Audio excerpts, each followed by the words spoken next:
This is a drive we had off and put a lower unit on it, and it, customer states it's taken on water.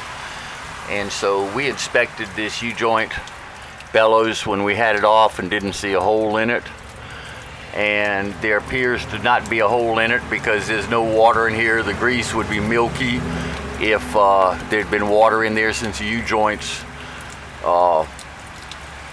spin when the motor's running, and it'd make it a milkshake of yucky stuff. So it's probably not coming from there.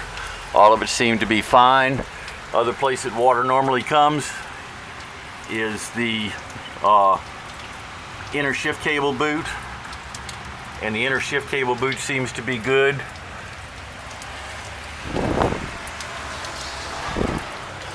So the leak is not coming from the transom assembly, U-joint bellows, or anything that would be on the outside of this gasket going into his boat.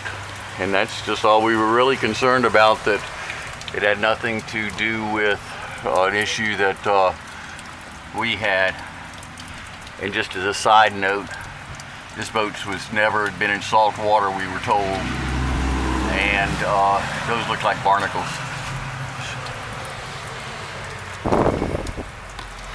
I don't think there's freshwater creatures that look like that.